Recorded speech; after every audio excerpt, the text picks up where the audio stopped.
Apa sih definisi dari film bagus itu? Apakah karena menghasilkan banyak uang? Apakah karena visual efeknya luar biasa? Apakah karena performa aktingnya para aktor? Atau mungkin storynya yang luar biasa?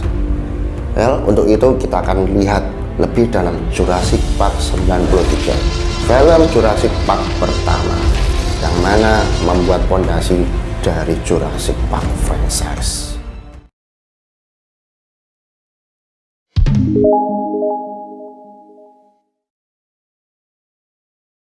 Setiap cerita harus punya awal yang bagus. Bagaimana bisa cerita bermulai dari situ?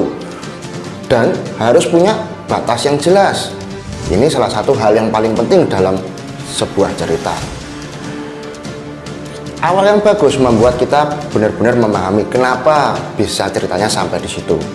Batas yang bagus membuat kita, para moviegoers, para audiens, tidak bertanya-tanya kenapa kok enggak begini, kenapa kok enggak begitu. Itu salah satu alasan kenapa setup boundaries itu benar-benar perlu untuk sebuah cerita. Jurassic Park bisa dibilang mempunyai setup boundaries yang bagus, bahkan bisa dibilang perfect.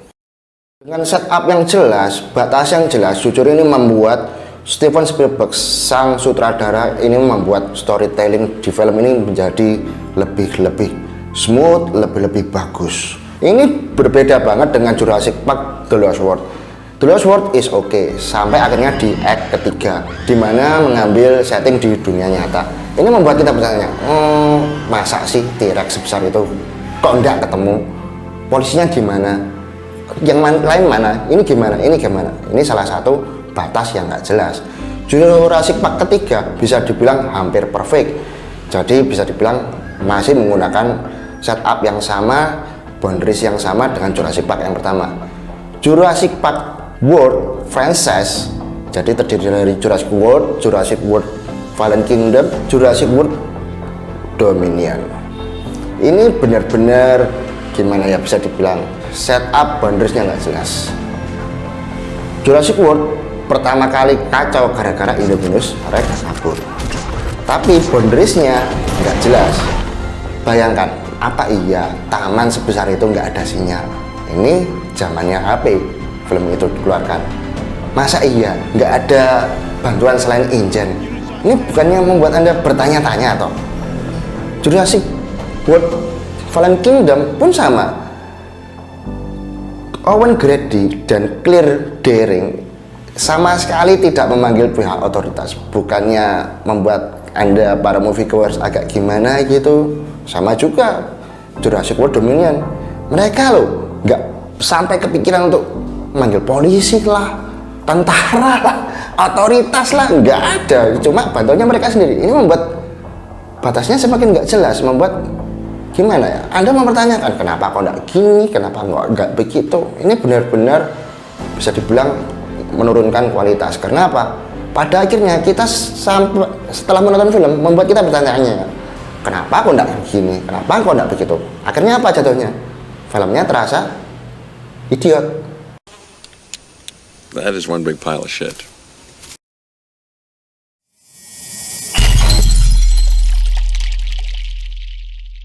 Mr. Chow tahu ini film dinosaurus, film dimana banyak orang bilang dinosaurus adalah bintangnya. Tapi percaya nggak percaya, film ini tetap membutuhkan sentuhan humanis, sentuhan manusia. Dan film ini sejujurnya mempunyai banyak reaksi yang humanis dibandingkan film-film sebelumnya.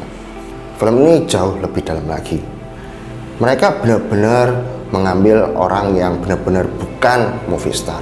Jadi bisa dibilang kita nggak bakal lihat sosok Tom Cruise, Bruce Willis, ataupun Stallone, ataupun Schwarzenegger di film ini. Kenapa? Supaya karakter relatable. Jadi unsur humanisnya masih terasa. Kita bandingkan aja Owen Grady dengan Dr. Alan Grant di film Jurassic World, Jurassic Park. Mereka sama-sama berpakaian ala cowboy. Mereka sama-sama bisa dibilang ya male utama di film itu. Tapi bedanya Owen Grady badass, jagoan banget, berani, Alan Grant ya bapak-bapak biasa yang kebetulan dia adalah ahli dinosaurus di film itu. Ini membuat film ini benar-benar terasa beda. Ketika dinosaurus datang kepada Owen Grady, kita tahu orang ini bakal selamat, orang ini bakal melakukan sesuatu yang badass. Tapi ketika T-Rex datang ke Alan Grant, kita benar-benar nggak tahu apa yang dia lakukan, ini kan orang biasa. Apakah dia akan selamat? Apakah dia dimakan? Kita benar-benar nggak tahu. Karena apa? Kita nggak tahu kalau ini karakter utama. Bedanya banget, ini terasa banget, sehingga menimbulkan perasaan suspense, thrill, perasaan ngeri-ngeri sedap gitu loh. Bisa dibilang bagi Mr. Chow benar-benar well done, benar-benar castingnya perfect. Jadi bukan movie star, tapi mereka mempunyai sesuatu yang relatable dengan kita, dimana bisa membuat skin dimana dinosaurus jadi lebih impactful. Jadi tidak sekedar CGI, tidak sekedar visual effect. Karena itu banyak yang bilang skin ketika T-Rex pertama kali datang is really amazing. Kalau boleh jujur ya, bagi Mr. Chow, Jurassic World Fallen Kingdom sebetulnya ingin menggunakan unsur horor, unsur suspense yang sama seperti Jurassic Park, tapi somehow dia gagal. Di separuh film pertama kita tahu bahwa yang sering teriak-teriak, yang sering scream adalah Franklin, dimana dia adalah young adult, jadi bisa dibilang umur 20-21, dimana dia tentunya bukan anak-anak. Jadi ketika dia berteriak ketika ada dinosaurus, akhirnya jatuhnya apa? Lucu kan? Jadi komedi. It's okay memasukkan unsur komedi, tapi kalau terlalu sering rasanya unsur suspense-nya malah nggak kebangun banget.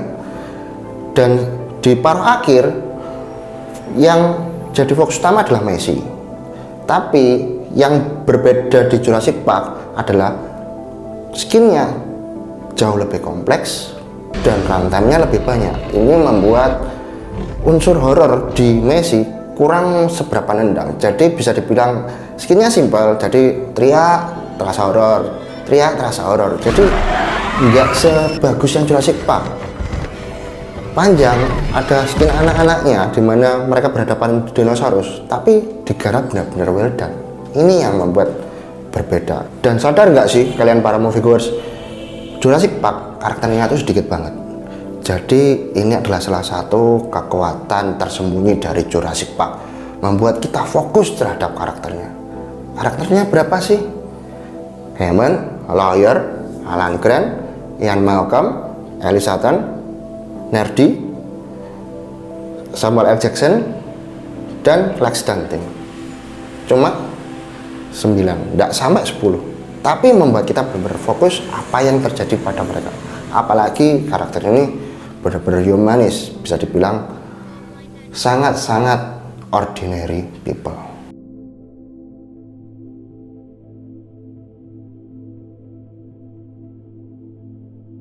Berapa banyak sih dinosaurus yang mematikan di Jurassic Park? Cuma 3, Dilophosaurus, Raptor, T-Rex. Kita bandingkan di film terakhirnya, Jurassic World Dominion, berapa banyak dinosaurus yang benar-benar mematikan? Tapi kenapa sih dino skinnya well done banget di Jurassic Park, beda banget di Jurassic World? Kenapa? Padahal cuma 3 skin loh, tapi benar-benar mengenal karena ditangani oleh baik. Di awal film kita sudah tahu Raptor berburu dari Alan Grant.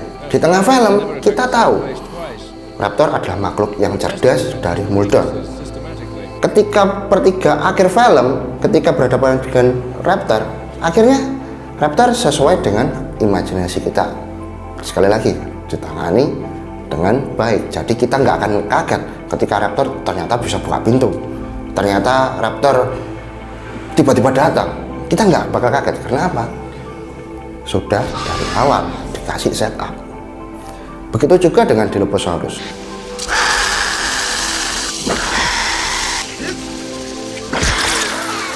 ini beda banget dengan Jurassic World, dimana menampilkan banyak banget dinosaurus. Tapi efeknya apa sih? Di akhirnya efeknya apa?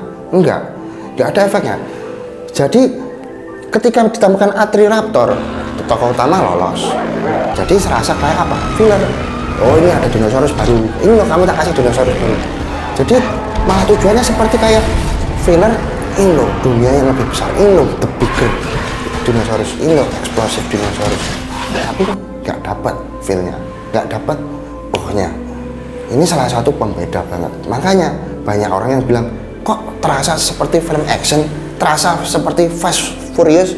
Ya nggak salah juga, karena sudah bukan seperti aslinya Jurassic Park. Jurassic Park nggak seperti itu kan.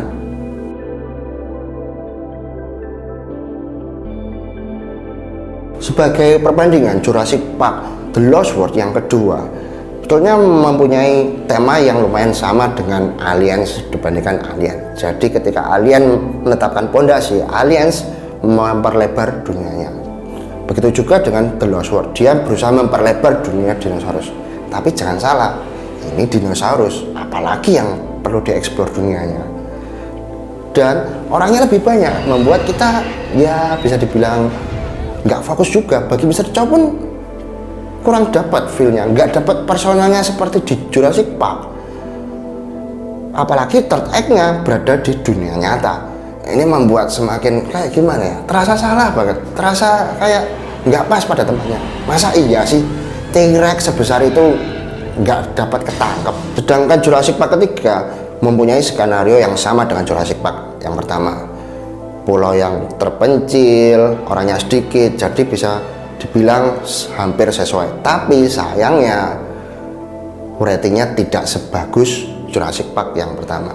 Apalagi raptornya terlalu pintar buat Mr. Chow. Berlanjut ke Jurassic World franchise yang terdiri dari Jurassic World, Jurassic World Fallen Kingdom, Jurassic World Dominion. Intinya mereka ini ingin membuat film Jurassic ini lebih wow, lebih hebat, lebih besar, lebih eksplosif, intinya itu. Tapi sayangnya rating departemennya benar-benar kacau, benar-benar ya terlalu mainstream lah bisa dibilang. Bahkan mereka menangani karakternya pun bisa dibilang salah banget. Kayak Claire itu sebetulnya baginya Mr. Chow itu musuh utama. Kenapa? Karena di saat Indominus Rex berkeliaran bebas di Jurassic World, Claire ini yang mengatakan untuk tidak menutup taman. Bayangkan kalau dia seandainya menutup taman di saat itu.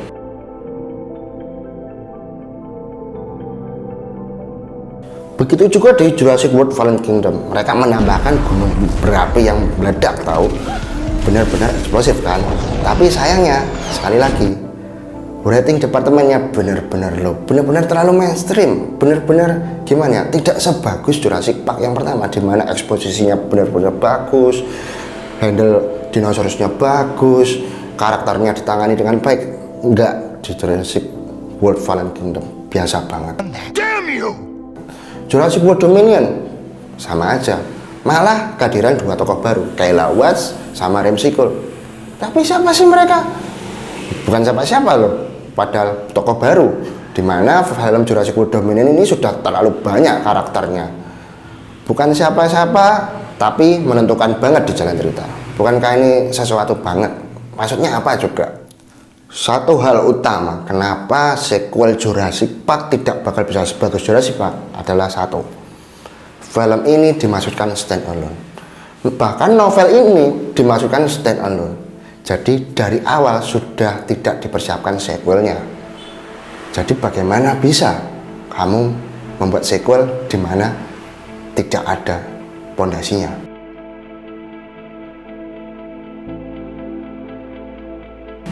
Jadi sebenarnya apa sih yang membuat Jurassic Park masih yang terbaik di antara franchise-nya?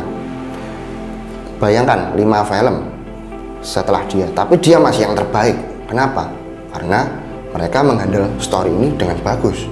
Storytellingnya bagus, story-nya bagus, setup-nya, story-nya bagus, bahkan karakternya bagus juga. Tidak berlebihan dan juga tidak kekurangan, pas di tengah. Tapi ketika diramu jadi satu, jadi suatu kesempurnaan. Karena itu, film Jurassic Park tidak sekedar film monster. Kalau film monster, apa iya masih mampu seperti ini? Sampai hari ini pun Mr. Tom masih membahas Jurassic. 29 tahun, bayangkan. You crazy son of a bitch, you dead. Tanya kepada Anda para moviegoers, apa sih definisi film bagus itu?